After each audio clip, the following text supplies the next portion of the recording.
Assalamualaikum warahmatullahi wabarakatuh.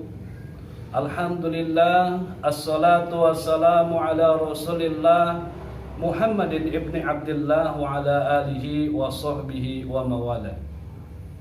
Allahumma salli ala Sayyidina Muhammad wa ala ali Sayyidina Muhammad. Ma'asyiral muslimin rahimakumullah.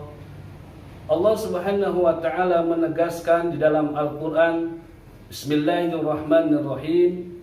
Ya ayyuhalladzina amanu ittaqullaha haqqa tuqatih wa la tamutunna illa wa antum muslimun.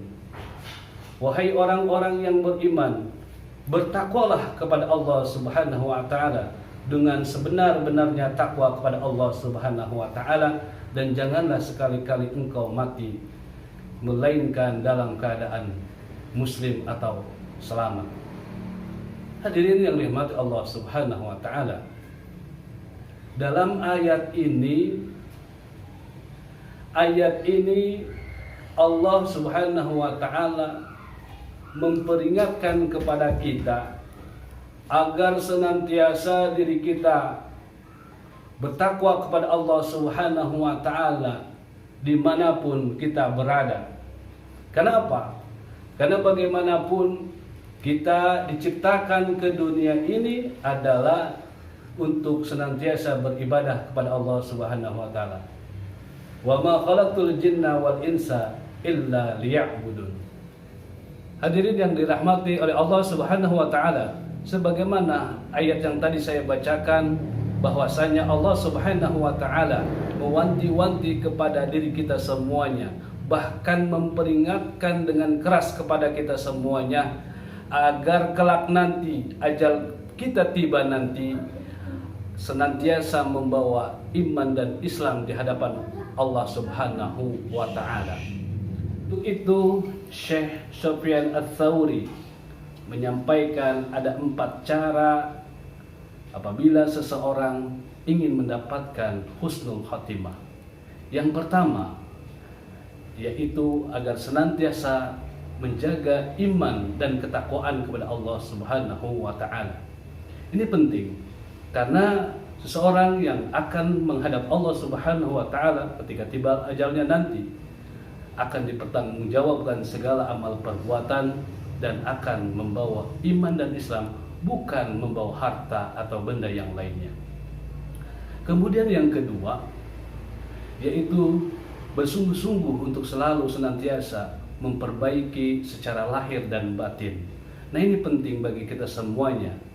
Mulai dari sekarang kita harus menata diri kita, baik tindakan, ucapan, perilaku, bahkan hati kita, untuk senantiasa selalu mengingat Allah Subhanahu wa taala. Tingkah laku kita agar selalu mencerminkan akhlak yang mulia. Ucapan kita tidak menyakiti hati orang lain. Kemudian hati kita selalu bergantung kepada Allah Subhanahu wa taala. Itu yang kedua. Kemudian cara yang ketiga, agar senantiasa berdoa kepada Allah Subhanahu wa taala agar kelak nanti ketika ajal datang menjemput diri kita mendapatkan yaitu predikat husnul khatimah. Untuk itu maka keseharian kita panjatkanlah doa kepada Allah Subhanahu wa taala. Ya Allah, matikanlah hidupku di dalam keadaan husnul khatimah. Ini penting sekali bagi kita. Siapapun orangnya pasti akan senantiasa menginginkan di dalam dirinya mati dalam keadaan husnul khatimah. Hadirin yang dirahmati oleh Allah Subhanahu wa taala. Dan yang terakhir, cara yang terakhir adalah agar senantiasa selalu berzikir kepada Allah Subhanahu wa taala dimanapun kita berada. Hati kita selalu bergantung kepada Allah Subhanahu wa taala. Di samping itu, dengan cara memperbanyak zikir kepada Allah Subhanahu wa taala, hati kita menjadi tenang. Ala bi zikrillah tatma'innul qulub.